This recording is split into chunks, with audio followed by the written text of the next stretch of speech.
Hello, hello. I'm Jack Jenkins. I am CRO at Teton Ridge. We are a leader in Western sports and entertainment. Proud owners of the Cowboy Channel out of Fort Worth, Texas. We own the American Rodeo, which is next month in Arlington. Catch that on Fox on April 12th. And I have been with the company since December after a 4-year run with Overtime, a leader in Gen Z sports, especially social storytelling, which is a nice dovetail to this topic today, where we'll be talking a lot about Gen Z engagement. Rebecca, I'll throw to you to introduce yourself.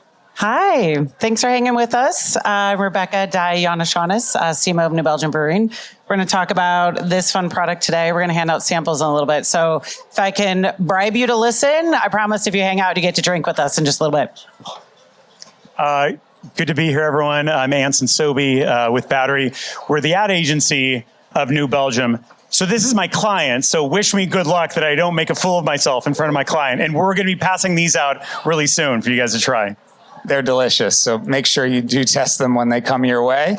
As these two mentioned, they're the driving force behind New Belgium. New Belgium was a pioneer in the 90s as the craft beer movement blew up. They are incredible in terms of the product portfolio as it stands today. Fat Tire, Voodoo Ranger, Bell's Two Hearted, Lighthearted is a fixture in my fridge. And I think what's really amazing and remarkable is the portfolio today and how much it's evolved, and innovation has driven them throughout their 30-year plus history. But we're going to learn about some of the new products that are in the hands of younger drinkers. Today's panel is really about breaking through with young alcohol consumers. So Rebecca, tell us how that commitment to innovation is shaping the future of New Belgium. Yeah, so I'm relatively new to New Belgium, and one of the things that really drew me was that commitment to innovation. So everybody remembers Fat Tire. Everybody has a memory back in their early drinking ages of Fat Tire, and as you think about how that brand really helped build craft, it is that same spirit with which we're building what we believe is the next generation of Elk Bev for the next generation of consumers. So everything the company does has all been about expansion, meeting new consumers where they are, new occasions where they are. And we have this team of just insanely talented brewers who make the most delicious product. I'm very biased, but everything that we make has always been absolutely delicious. And then we've got also an incredible sales team who helps get it in our product. And I think I am very lucky to run one of the best departments at New Belgium of brand builders who build just incredible brands. And everything is done with an eye towards how do we build, how do we expand, how do we grow, how do we delight the next generation of consumers. What challenges do you and other alcohol brands face as you consider Gen Z consumption and Gen Z consumer engagement? What challenges don't we face is probably a better question. So we have declining consumption, more abstaining from the category, harder to get their attention, right? So it used to be when my very first brand job I ever had, I had a TV plan, a print plan, and an out-of-home plan. God, do I sound old saying even those three, right? Just getting their attention is also really hard. So as we think about too the legalities, since we're talking about a very broad swath of humans, many of which who are not yet legal, just thinking through how do we reach the emerging generation in a place where it is safe for us to talk and engage with them is another challenge as well. I'd say the biggest challenge is this generation is probably the hardest to understand. Everybody says that, right? When I was growing up, I was, I don't understand these millennials. They're so different. They're so entitled. Name your millennial trope, and we said it. But I think the biggest difference is algorithms and social media. So we used to all consume almost the same content, very similar. So it was kind of easy to know what was trending.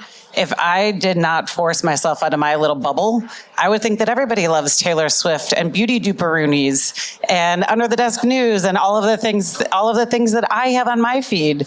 But that is not necessarily what Gen Z has. So we call them FicToks and Finstagrams, where you really get to immerse yourself in the world of what they're consuming, because it is so different than what we're all consuming. It's a good point. Add sourdough. My wife just started a sourdough starter. It's like my entire feed, that and some golf content this time of year especially. You talked about how important it is in our prep call to not just fall into the trap of following the next trend, but really kind of breaking through and identifying a human truth as you design a product. Go into that for us. Yeah, especially in Elk Bev. I don't know why. If there's a hot segment of the category, we're like a 7-year-old soccer team. We're all over that hot trend, right? We're all chasing the same ball.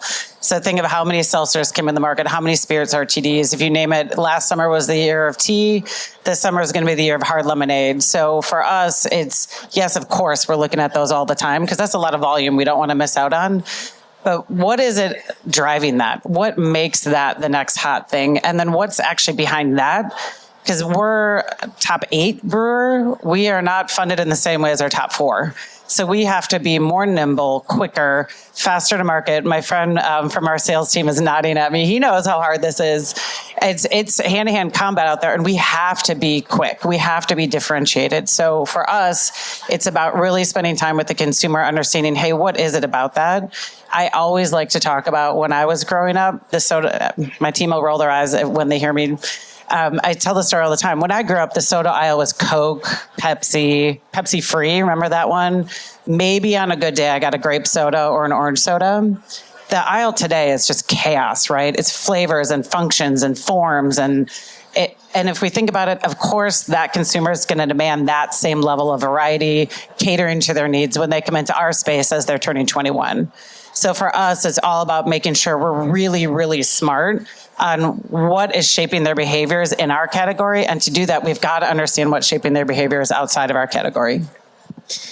You're very proudly holding Light Strike, and I am on my second one today. I had to slow down a little bit just because, we're up here. Yeah, you're professional. But tell us about what led to Light Strike and the human truth that you guys have really anchored yourselves in as you've brought this to market. Yeah, so you'll get to try it soon, I promise. So Light Strike, we studied, there's this growing section of the alcohol category that we're lovingly calling Beyond Beer or RTDs ready to drink. And that has actually been the backbone of recruitment in our category since we were all turning 21. So I'm sure y'all had long nights with Boone's Farm and Mad Dog and Zima and wine coolers and Bartles and James, right? And this segment of the category has always served a super, super important role of recruiting people as they turn 21. So what we did was we said, okay, what can we do? Because right now hard seltzers are not necessarily pulling consumers as they used to. So we learned a couple things. The idea of chaos packaging. Has anyone heard of chaos packaging? Actually, you teed me up very well for it. Thank you. Chaos packaging, something that's unexpected. So this, you wouldn't think has alcohol in it, but it does. This is a great example of chaos packaging. Whipped cream bottles that dispense suntan lotion.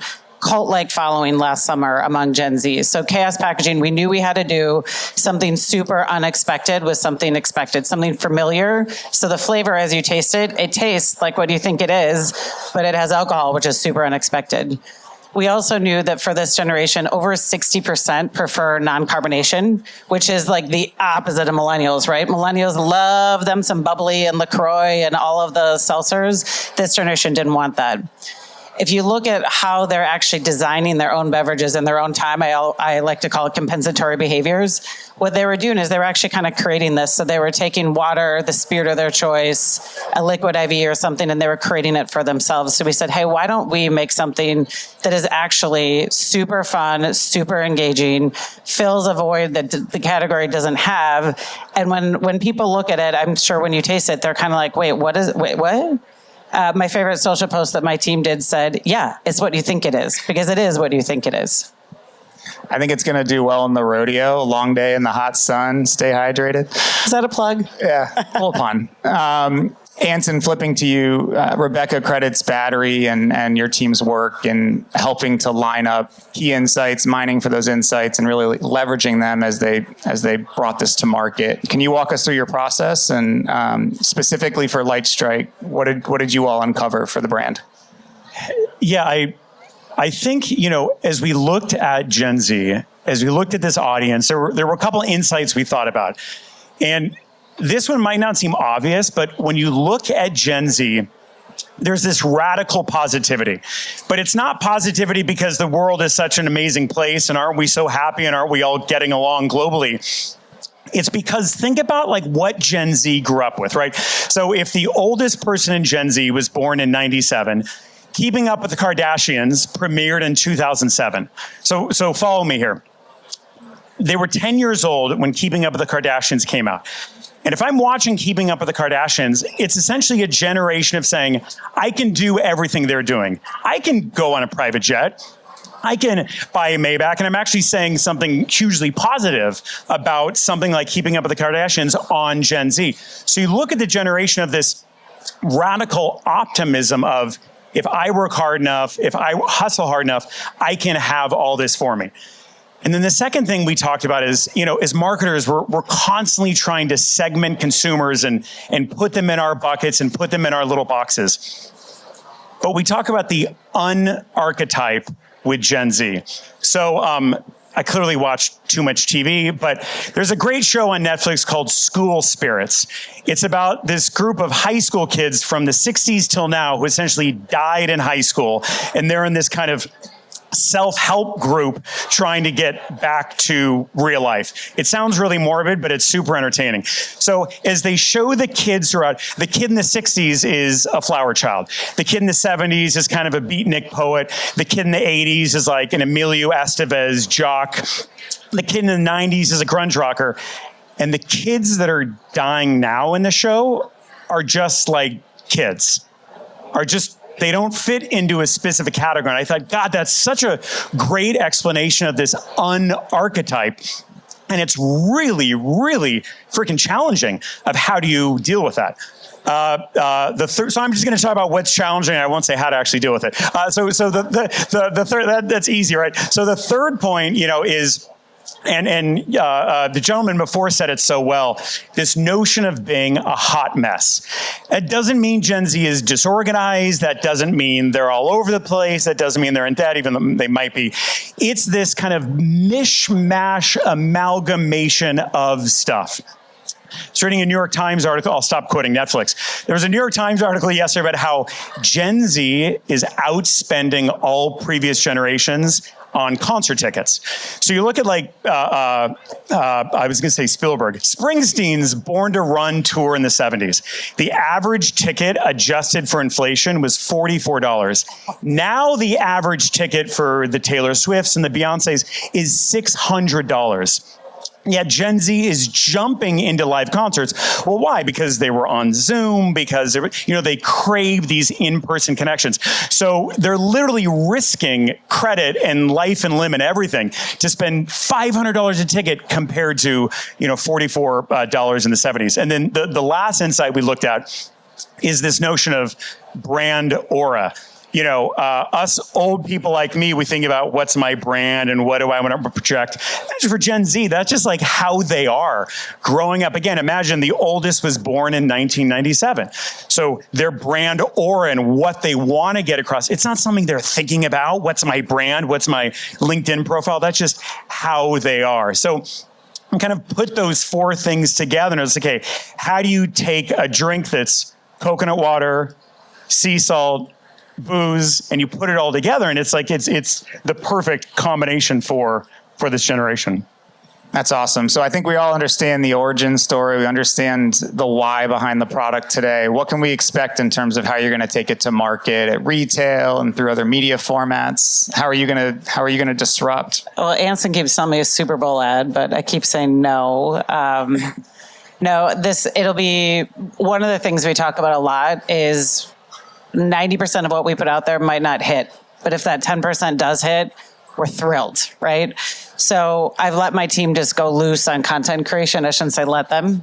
They told me they were going loose on content creation. I said, great, do it. So it's really about being where this generation is. It's about TikTok. It's about Instagram, as you can imagine. It's also about, and this is something that we talked a lot about, Anson and I, early on, we would be absolutely selling ourselves short if we only talked about this product in the digital world. This generation is, to your point, they were stuck behind Zoom cameras for years. They're getting out. They're rejecting dating apps. Also, New York Times article, why do we both read New York Times so much, about run clubs and how they're becoming the new dating spot. That is like the dating hotspot, and it's actually becoming like super full of drama because you go out to your run club on Tuesday night, you have a great time with Anson, you don't call him back, you're back there the next Tuesday night and you want to hang out with Joe, and it gets real awkward, right? So we're looking at sponsoring run clubs, we're looking at moments where this generation is wanting to have that, what we call like their hard seltzer moment, but they don't want everything that hard seltzers come with. They don't necessarily want the white packaging. They don't want the bubbles for sure. And they want something that's fun that they can talk about and have fun with. So you'll see us this summer. We're actually starting to activate at Spring Break right now down in Florida. Really natural place and license accounts where we can reach them, to your point earlier about being safe, but where we can reach them at a time where it's, it's warm. This beverage is really, really great on a warm day. Highly recommended. If you haven't tried, it's a little too cold here today to really get the full. Can we hand them all out? I feel like I think they are handed out. Are they handed out? Oh, you guys have. All right, look, yeah, you're way ahead of me. It's like, yeah, they're good. They're good. And then, but also this product is about letting them make it their own. So everybody remembers the magical moment for White Claw when that one guy on Instagram said, "Ain't no laws when you're drinking claws," right? White Claw didn't commission that. I'm sure we all, if I worked there, I would have wished I did too. So it's about making sure that we let people have fun with it and make it their own, tell their own stories about it, have their own nights about it. That's what's so fun about this category, but it's also what, as marketers, we have got to let go of control and just let that generation make this product their own. We are listening to them. If you go on our website, drinklightstrike.com, you can actually apply to be part of our content creation engine. We have gotten so many people who are like, I want to do it. I want to do it. So they'll partner with us and create things with us. And we are going to learn so much from that group that we haven't even begun to thought about. That crowdsourcing strategy is awesome. And I imagine you get to sift through some pretty entertainment. It's hilarious. Hilarious. How are we on time? Do we have some time for questions from the room? Great. Knowing the importance of being agile with this generation, talk to me about brand measurement and how are you guys measuring that in real time and being able to, pivot quickly? Yep. One of the beauties of working for a company like New Belgium is we are agile by nature, sometimes too agile for our own good. But as we think about brand, the number one thing that I hold my team and myself accountable to is moving product. So driving the business. So of course we look at sales constantly, but as we're looking at, as you can imagine, impressions, what people are talking about. So I've got a team that's in social all the time. Every single thing that gets posted about, we talk about. We're like, is that good? Is that bad? That made me a little nervous. Is that okay? That's okay. So as we think about actual measurement, of course, we're measuring impressions, all the things you can imagine we're measuring, but we're not holding ourselves necessarily to those things. We're holding ourselves to, are we getting people talking about it? I don't actually know that a bunch of people seeing it is the right thing if they're not talking about it. So for us, it's about making sure that we're getting to the right people, that we're generating conversation. We're actually trying something new, which is maybe interesting, where we had this moment where we thought, how are we going to source all this content? User generated, all the things. And we said, we have so many events happening around the country as we speak right now. So we just started sending photographers in and capturing stuff. So that's another way that we're just starting to think about, hey, for a brand new product that really doesn't have a lot of history and doesn't have a lot of content just yet, instead of hiring, as much as I love the content that Battery produces, instead of having perfectly polished content, that actually isn't going to work for this brand. So how do we just get the raw footage of people trying it for the first time? That's actually been one of our favorite moments when you hand this to someone. Somebody will look at, I had this happen to me at the Waste Management Open in Phoenix. Somebody looked at it and said, no, I want a drink. And I was like, no, this is a drink. And they're like, what? And then literally based on that moment, we went back to the office and updated a bunch of our POS so that we could say, hey, actually, our biggest hurdle right now is people don't think there's alcohol in it. So we need to update things to just say, oh, okay. So it's not maybe answering your question on measurement, but we are optimizing real time everything that we're learning. Because when we put this out nationally, it was a pretty big swing, and we're going to learn so much over the next few months and years as we continue to understand how people talk about it, think about it, and what is their biggest barrier to trial. Yeah, and so from a creative perspective, we look to gaming a lot, because in the video game industry, you used to spend so much time creating this big, beautiful CG trailer and this 10-month beautiful thing. And what gamers want is they want to see what the game is like and how other people are playing it and what Kai Cenat is streaming about the game. So we think about all of our creative. I mean, God, not only are the days of matching luggage gone for a lot of brands, but especially this brand, we never know if something is going to do well, but it's about the raw, almost sometimes the brain rot content. So what we've been doing with AI from a creative ideation standpoint is there's a couple of really smart AI creative testing platforms out there. So we'll come up with an idea, we'll write a script, and I'm gonna go against what I was saying about you. This is the unarchetype generation. So with these AI platforms, I can say, all right, I want, a 22-year-old who lives in the Northeast. Again, with agentic AI, I can specify exactly what, and I can then test our scripts against 1 million of these AI personas. And what's gonna work, what is it? Now, this doesn't always function how it is in the real world, we're trying to test it at scale against AI personas. So it's kind of because we are purposely taking the shotgun messy approach, but then how do you tidy that up and organize it? And I think these agentic AI platforms for creative testing are amazing in doing that. One more in the back. Yeah. Hi. I had a question. I was wondering if you could talk more about the chaos packaging. And you kind of alluded to it in your last response, but how do you find that line between responsibly marketing, but then there's also people that you want them to know there's alcohol and, making sure that kids aren't drinking it? Like, where do you find that line? Yep. Great question. This won't surprise you that we spent many, many, many, many days talking about exactly that. So one of the things you'll see right now, I think if you can't remember the exact number, but I believe on the package, on one bottle, we mention alcohol ABV 17 times. So that is like number one cue is we make sure it is marked. I think not that we do not give ourselves a pass on that at all. So every piece of media we buy is obviously has to be 72%, just like every piece of media everybody buys to match the population over 21. Another part we do is we make sure that when we have events, we use them with license account typically, or we have them at festivals and fairs where the IDing is done. So we're always making sure that we are in that spot. When it comes to the packaging, we have pretty strong point of view that this belongs in the beer set. So without getting too much in the alcohol biz, we run through a distributor. So we're a 3-tier system, and our distributors have very clear guidelines that this is to be merchandised with alcohol, not in the NA set. So even when you see us work on displays, we are always trying to be beer adjacent right next to the beer aisle. It's a blurry world out there is what I'll say. And it's, as you look at some of the brands that have jumped the shark, you've got Sunny D, you've got Welch's, you've got Arizona Tea. It is a really blurry world out there. We work really, really closely with our retailers too, to make sure that there's a signal plus 21 to trigger having a consumer be carded at retail. But we do every single thing we can to make sure this does not go in front of the wrong audience. Hi.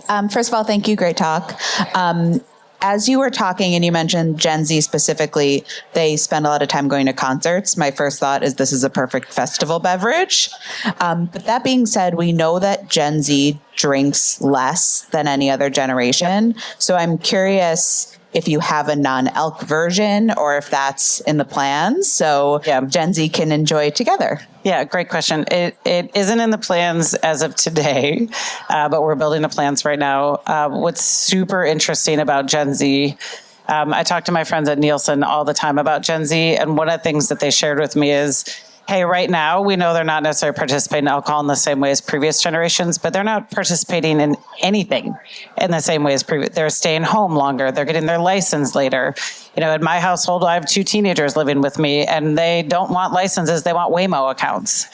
So I think as we think about their participation in the category, as you shop especially as you shop kind of the flavored malt beverage section or kind of where all these live, it's severely millennial. It's crisp white packaging. It is millennial gray, as we talked about, except millennial white on the packaging. I actually have a theory that part of why this generation isn't participating is nothing speaks to them. So I think we are pretty bullish that this will speak to them. We know we don't have it right. You might see a different package next year. You might see different flavors next year. You might see a different approach to advertising next year. We know we're not going to get it right the first time, but we're going to keep trying and we're going to keep adjusting. And you might have a different agency next year? I did not say that. I did not say that. No. A different approach. Yeah, okay. Different approach. You're okay, Anson. We're good. For now. So I found when you were talking about your creator program that you're doing, where you're actually using user-generated content, how are you regulating that in this category? I'm just curious. Yeah, great question. So everyone obviously has to be screened by us. If they're part of the creator program, we do have some approval rights over it. And then there is also the, hey, we take it down if we don't love it. UGC, there's not, as you know, not much we can do. If you want to film today, nothing I can do about it, but we will absolutely not reshare or endorse or comment or anything like that if it's outside of our norms and standards. But the creator program, we do have a little bit, I don't want to say control is the wrong word. We have co-collaboration with them. Yeah. We still want it to feel like their own. So it's not, we're not art directing. We're not even really telling them what to do. But if they come back with an idea that is irresponsible consumption, under, anything that's outside the bounds, then that's a hard no from us. Awesome. Thank you all very much for your engagement. Thank you, Rebecca. Thank you, Anson. Thanks, Al. Thank you.